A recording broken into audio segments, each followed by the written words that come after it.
Well, crikey, what a morning it's been so far, right? I mean, amazing, amazing. Well, thank you all for having me. You can probably already tell this is not my hometown, but thank you for having me. I want to tell you a story today about actually the incredible people I work with, and this talk is in tribute to them. The incredible people I work with who are changing, who are pioneering where we are, but I'm going to tell you more about that in a minute. First, I want to tell you about what my life used to look like about 5 years ago. So exactly like Anand mentioned, I used to work on a trading floor, which looked quite like this one. I was a stockbroker working for a big American investment bank in London for about 7 years. Now, a lot of people would say, hey, well done, that's a really great job. And, you know, in many respects, yeah, it kind of was. It was definitely interesting.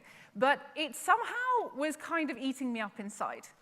And actually, I would spend most of my days feeling really anxious, and with a deep sense of kind of dread in the pit of my stomach, because I knew that the thing that I was dedicating most of my waking hours to was not the thing somehow that I felt like my life purpose should really be about. I couldn't explain exactly what it should be. I just knew that this thing wasn't really working. And it had been like this for some time.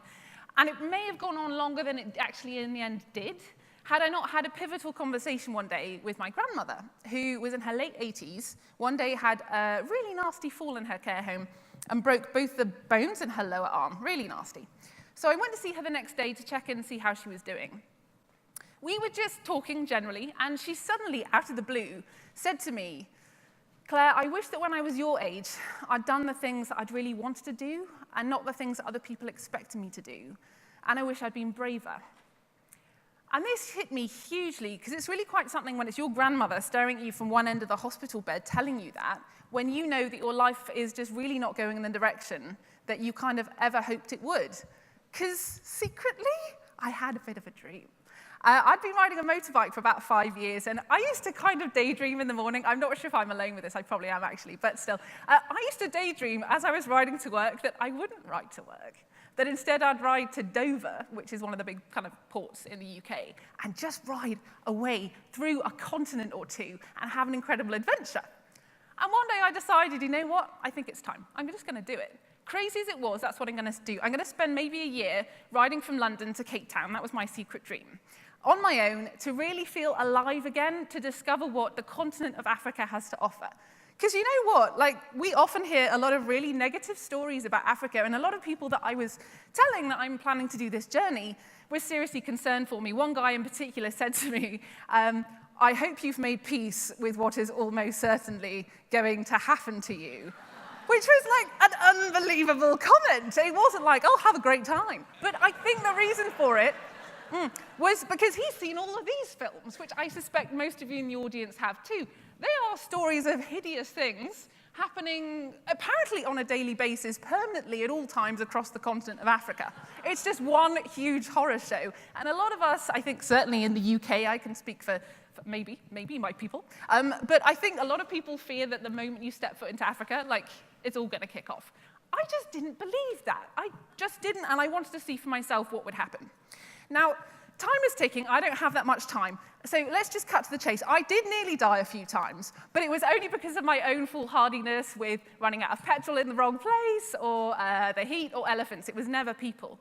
And in fact, one of the greatest things about the people that I met along the way, people that were living in incredibly harsh and adverse circumstances, who were just incredibly resourceful and resilient, was their incredible generosity. You know, there were numerous times when I was I remember one occasion in southern Tanzania where I misjudged some mud on, well, the whole track was mud. It was the rainy season, and I totally lost it. And I was slid all the way through into a lady's front garden, and dressed like a space invader in all my motorbiking kit. And she didn't even really blink. She didn't say, well, hold on, who are you? You're not from around here. I'm not helping you. No. She could just see that I was someone in need. I had smashed through her front garden. I really am sorry about that. And she just picked me up out of the mud, dusted me off, laughed at me a little bit, which is totally reasonable, and set me off on my way. And these small acts of kindnesses happened again and again and again, whether it was, running out of petrol in rural Zambia or quite what.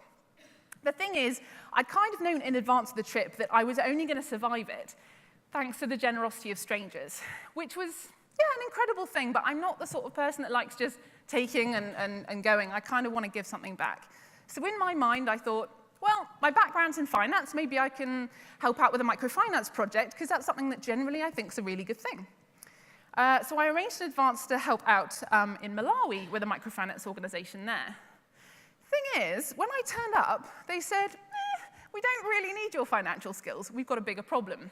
Turned out this organization used 80 motorbikes to put their loan officers on them and then to get those guys to ride out and speak to rural women who they felt needed this finance the most to, lend the money. Brilliant, but unfortunately these bikes were breaking down all the time and they just couldn't fathom why that was.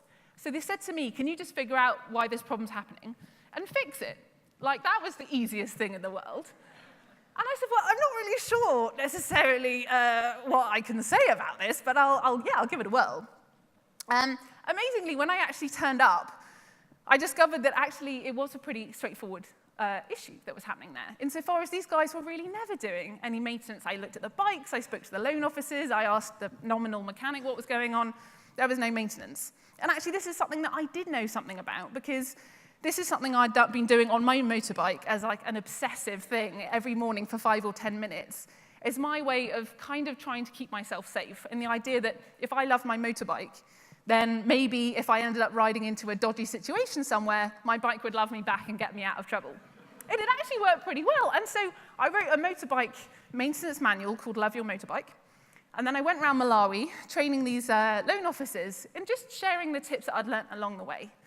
A lot of people said, well, they're not going to listen to you, this is a man's subject, and you're a white girl, and this is all really weird. Which is, fair, but actually, I kind of just took it in the spirit of, I'm just a biker, so are you. I've got some tips that I've learned, they've helped me out, maybe they can help you out too. Do you want to hear them? Just, and those guys generally were like, yeah, we're fed up with having breakdowns, let's hear it. So it worked really well. It reduced the running costs on these bikes by 60%, and it was fun. But I didn't really know what to do with that. So I got back to the UK, I got back to Cape Town, I got there safely, by a miracle. But it was wonderful.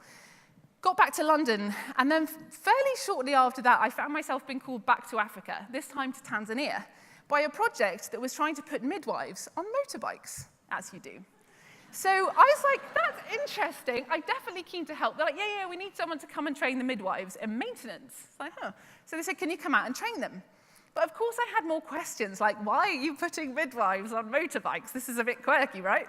They said, no. What you need to understand is that in a country like Tanzania, currently and tragically, something like 24 women typically die every day in pregnancy and childbirth through preventable causes.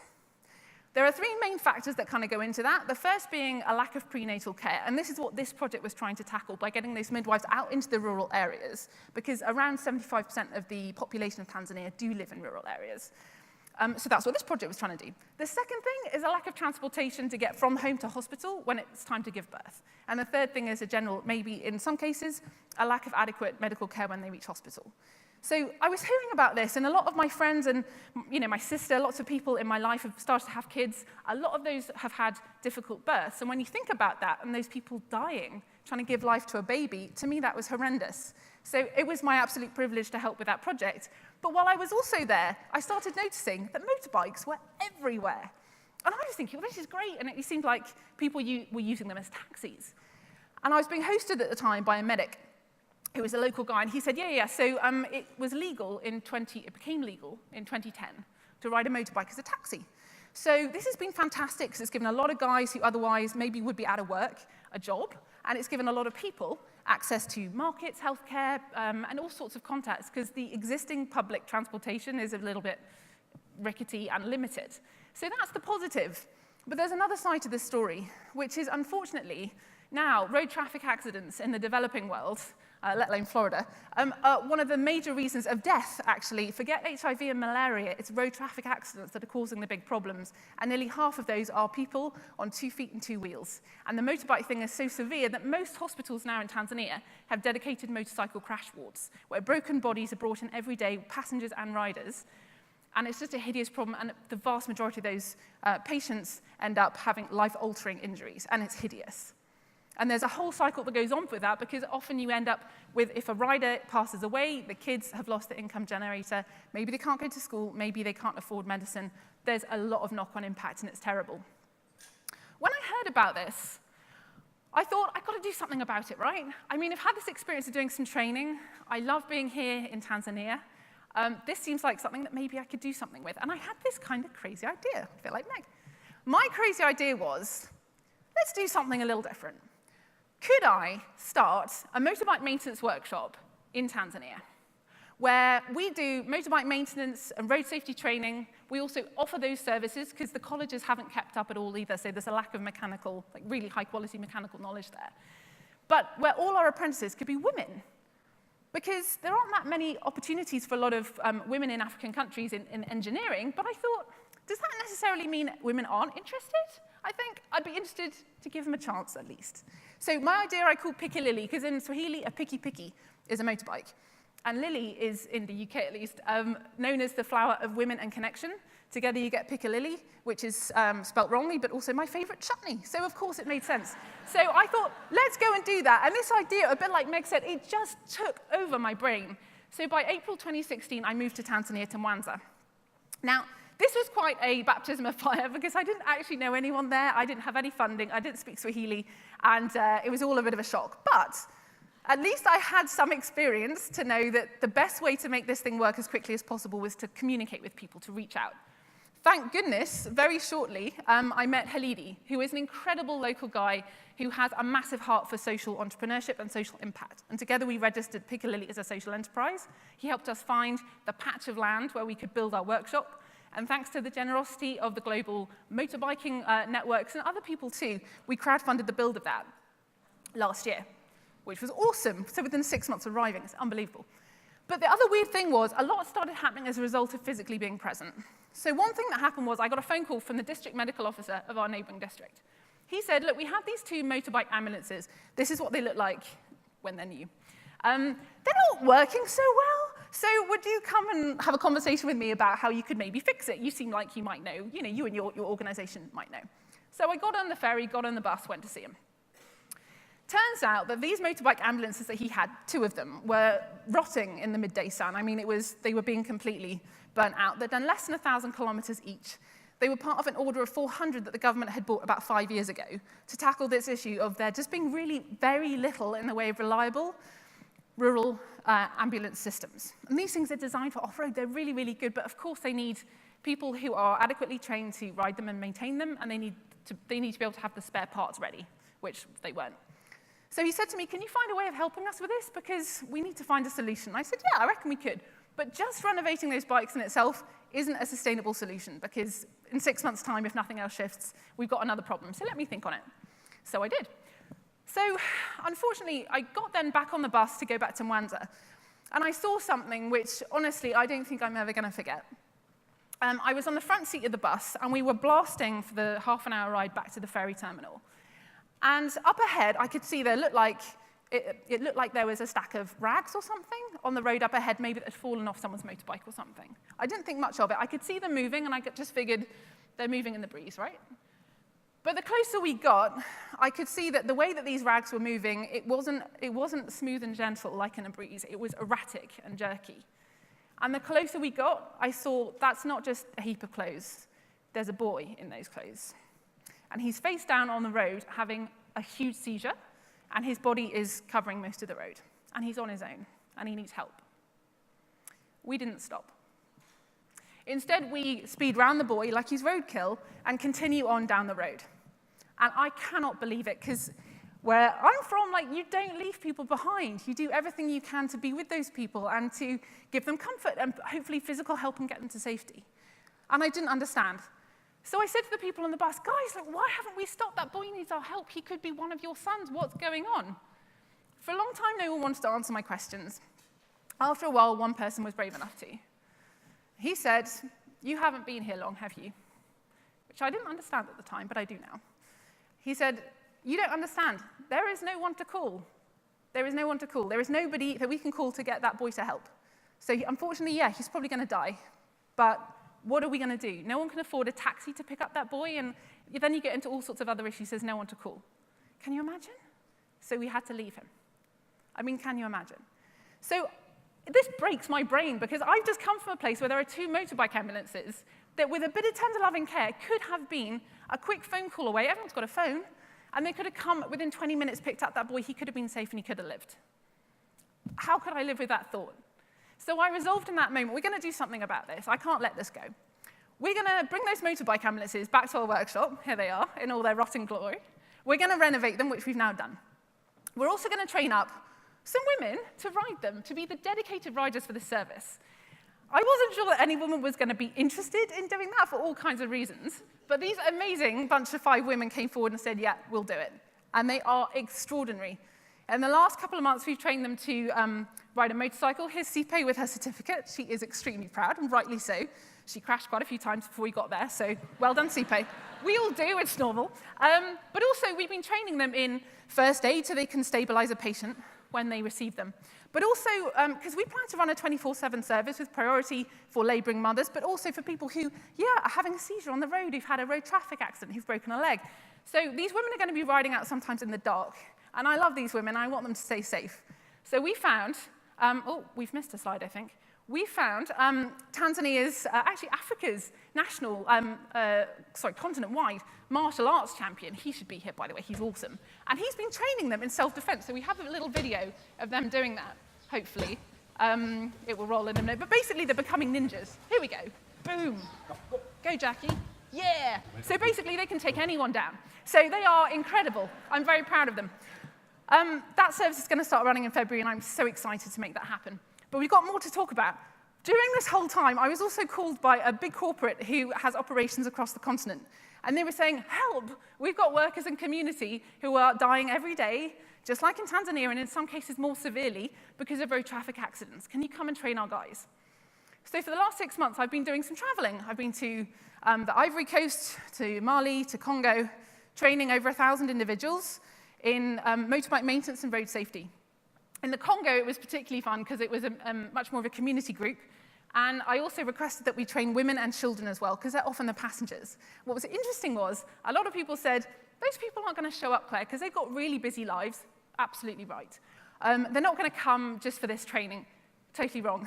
We were swamped with people who wanted to come to this training, because these women are sick of seeing themselves, their friends, their family dying on the roads every single day. They came, they didn't get paid to come, they came of their own free will, and the session lasted a really long time because they had a lot of questions. Brilliant. So we give out certificates. For a lot of these guys, that was the first time they'd ever received a certificate. Many of them haven't been to school, but they are smart and they are awesome. So it's making a change. And I've heard anecdotally that in that town in Congo, the crash rates really dropped, and I'm really pleased about that. But it needs to be sustained. That's the thing. Now, back in Wanza, so where we started was with the motorbike taxis. Now, you might not have heard about this, because I think if your press is anything like the one in the UK, you generally just get the bad news. But in Tanzania, there's a new president. He's been in power for about 2 years now. He's not perfect, no one is, but he has a big anti-corruption agenda. And he's determined to get everything on the table, to get everything formalized and straightforward, to get the standards in place that any developing country, any developed country, deserves. He's been around all the government, he's rooted out a lot of people who are pretty dodgy. He's done the same with business, and now he's got down to the motorbike taxi drivers. So we've had some guys coming into our workshop, pretty concerned, let's say that, saying, help, I don't have a license to ride my motorcycle, that's pretty normal. I don't have a license to operate as a business owner, as a motorbike taxi driver. I'm being threatened with arrest, which is genuine. Help, what do we do? And this triggered something in my brain, because I realized there are 5,000 motorbike taxi drivers where I live in Wanza. Most of them don't have licenses. But this is a one-time opportunity. They're all under pressure to get a license. They all want to stay alive, that is for sure. So I thought, let's make sure they don't just get a license, which often isn't worth so much, to be honest, but let's get them awesome training in maintenance and road safety. And let's get them to understand what the most common accidents are and how to avoid them, and how to stay alive and allow their businesses to thrive instead of dying on the road every day. So we've approached the road traffic officer of the area. He's very excited about this. And the idea is that this corporate work's going to subsidize doing training like this. These guys can pay, but only a teeny tiny amount, which is cool, but we can subsidize that and make it work. So we have a one-time opportunity to make a community-wide shift in the safety of the people in Wanza. And I want to take that across Tanzania, and I think we can take it much further than that. You may also, it doesn't matter. You may wonder how a lot of this has been possible because we're operating on a serious shoestring. The only reason why any of this is possible and why any of this has happened already is because of the amazing team I work with. Now, let me just quickly introduce you. I've shown you the girls already. We have Sipe, Selena. Now, by the way, I'm going to tell you a secret. Selena, on the second in on the left, she's got a slightly naughty glance on her face, hasn't she? She's not one of the apprentices. She's our receptionist. But Rose, who is one of our apprentices, was off sick that day, and Selena can't wait to learn to ride a motorbike herself, so she was like, let me stand in. I want to be one of the apprentices. So she's there. Then we have, exactly, and then we have Catherine, Rosie, and Jackie. Over here, we have Juma, Halidi, and Kipala. So Juma and Kipala, they're our mechanics. Now, those guys, all of them actually, have been putting in a lot of hours and doing a lot of this work almost on a volunteer basis. You might wonder why. Well, let me tell you something. Halidi, in the middle there, his lovely mum passed away when he was 9, pregnant, and that's why she died. And he misses her every day. So he does his work in tribute to her because he wants this horrible cycle to end. His own father died a few years later. He missed out on the chance to go to secondary school. I don't know if this is a thing. I meant to check on this. Do you have a game called Snakes and Ladders here? Or Shoots and Ladders? Okay, good. Thank you, guys. So I used to play this when I was younger, and I used to find it really frustrating to get a snake, but it was always exciting to get a ladder. And I'm sure you notice there's always 9 ladders, 9 snakes on the board. You're equal chance, right? What strikes me about living in Tanzania, now I'm there every single day, is that there are way more snakes than ladders. And I want that to stop, because these people work seriously hard. And crappy things, sorry, excuse my English, but seriously, bad things happening every single day to people who do not deserve it, who just haven't had the chance of maybe, an ambulance service, which we all take for granted. It's not acceptable. These are hardworking people. Kipala on the side there, his own sister in July gave birth to twins, but she died shortly afterwards, and so did one of the babies. Now, his family are reasonably fortunate that they can actually afford the formula to feed the baby. Most families can't, and they have to give the baby to an orphanage because they can't afford to feed it. So they lose not only a mother, but the baby at the same time. This isn't fair. It's not. And we have the ability to do something about it, and not because of me. It's not about me. It's about these amazing people that I work with every single day, who are pioneers, who are brave women. This is not something that's happening in any other part of the continent. But I know we can make the change, and it needs to be across Africa. Only thing is, we have a slight challenge. We've done this now for the last year or so on a shoestring, like I mentioned, but the demand for our services is way bigger than we can cope with, given our current capacity. So we're going to need quite soon some capital to grow the team, to actually pay our staff properly, and to take this thing across the continent. Because with people as awesome as this, I think we have a chance to make a difference. Thank you.